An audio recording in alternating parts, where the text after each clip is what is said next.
Bismillahirrahmanirrahim. Assalamualaikum warahmatullahi wabarakatuh. Apa kabar semuanya? Semoga kabar panjenengan semua dalam keadaan baik dan sehat ya. Perkenalkan, saya Yasin Ibnu Akmal, mahasiswa Universitas Negeri Yogyakarta dari Fakultas Teknik jurusan Pendidikan Teknik Otomotif. Saya sekarang sedang melaksanakan KKN individu di Desa Wonosari, Kecamatan Kebumen, Kabupaten Kebumen.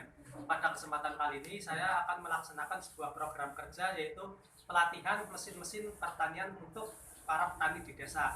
Nah, di sebelah saya ini ada sebuah mesin motor penggerak dengan bahan bakar bensin. Motor penggerak ini adalah motor penggerak yang paling banyak digunakan oleh para petani. Nah, seperti untuk mesin pompa air, mesin perontok padi, mesin penggiling padi, kemudian mesin penggiling tepung, dan juga ada mesin digunakan untuk mesin-mesin traktor yang kecil-kecil.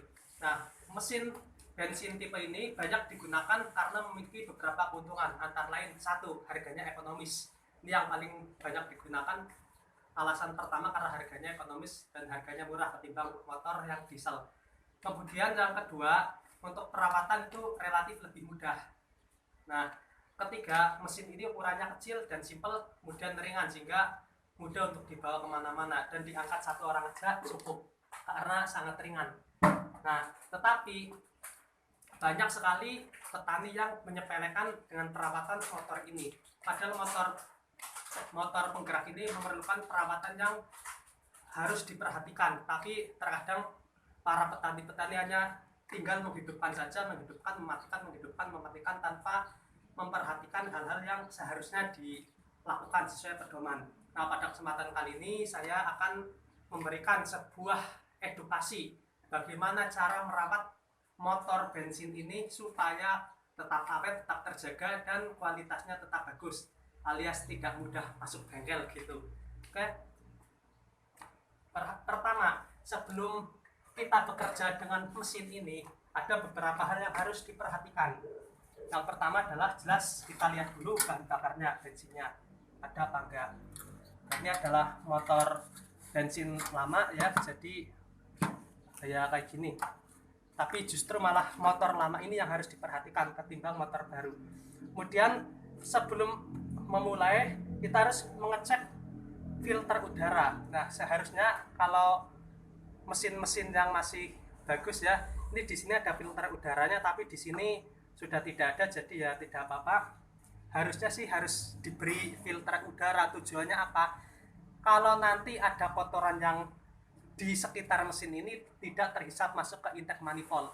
Kalau sampai terhisap masuk ke intake manifold itu berbahaya, nanti kotoran tersebut dapat terbakar, kemudian menimbulkan kerak karbon. Nah, kerak karbon itu dapat berbahaya, dapat menggores blok silinder sehingga mesin ini nanti jadi ngebul atau ngebos. Kalau mesin ini ngebul atau ngebos, akibatnya tenaga dari mesin ini berkurang. Nah, ini contoh yang kurang baik, harusnya diberi filter udara, penyaring udara.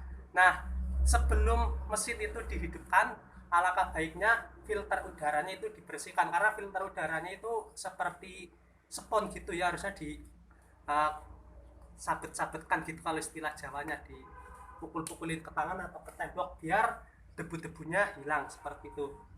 Tapi ini tidak ada ya, tidak apa-apa karena ini juga mesin tua. Nah, kemudian yang dicek adalah busi. Nah, busi ini harus diperhatikan. Biasanya kalau beli mesin itu sudah dilengkapi dengan peralatan, yaitu kunci busi dan kunci shocknya.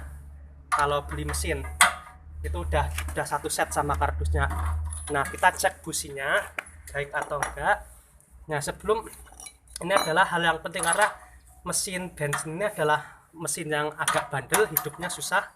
Beda dengan mesin yang diesel, karena kalau diesel itu kan mesin compression ignition engine, jadi lebih mudah dihidupkan ya. Tapi kalau mesin ini agak sulit karena ini bukan mesin pembakaran kompresi, melainkan mesin pembakaran busi yang memanfaatkan percikan busi untuk membakar.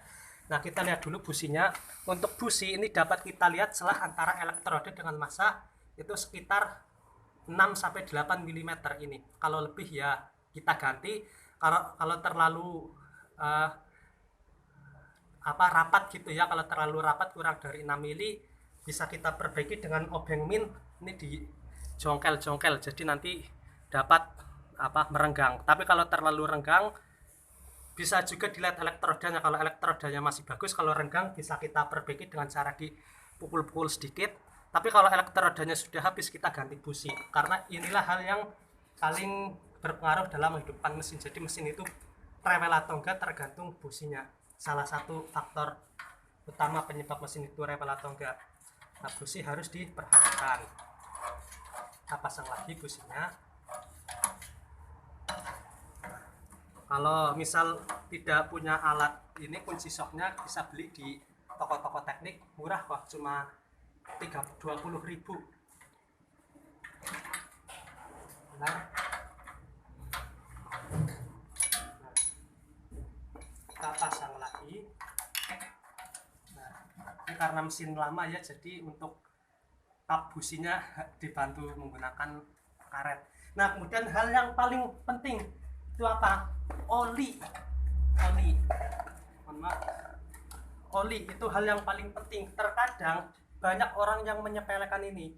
Jadi saya udah beberapa kali menemui kasus di bengkel ada motor pembakaran bensin, motor penggerak bensin seperti ini dalam keadaan macet, dalam keadaan tidak hidup, istilah bengkelnya itu genset. Itu karena apa? Karena menyepelekan oli. Oli itu adalah hal yang paling penting. Sebelum kita menghidupkan mesin, kita harus cek olinya dulu. Nah, kita buka tutup olinya menggunakan tang. Nah, kita cek ketinggian olinya. Oh, ini olinya masih bagus. Nah, ini olinya masih bagus, masih keluar. Nah, ini kita ambil posisi yang paling tinggi aja, biar saya beritahu cara ngecek olinya. Nah, cara ngecek oli ini kita ambil dipsticknya ya, kita bersihkan menggunakan kain boleh, tangan boleh, kalau bisa kain ya, jangan ditiru karena tidak ada kain. Nah, kita masukkan, celupkan ke sini, celup, kita angkat lagi, lihat olinya seberapa, olinya segini, masih dalam keadaan baik. Kalau tidak baik, kalau sampai diangkat kok tidak ada oli yang netes, nah ini kan ada oli yang netes, ini masih bagus kuantitas olinya. Kalau misal kita celupin, kita angkat kok nggak netes, berarti itu harus diisi oli, syukur diganti oli. Nah, pasang lagi. Nah, kemudian untuk hal lain yang harus diperhatikan itu kebersihan mesin.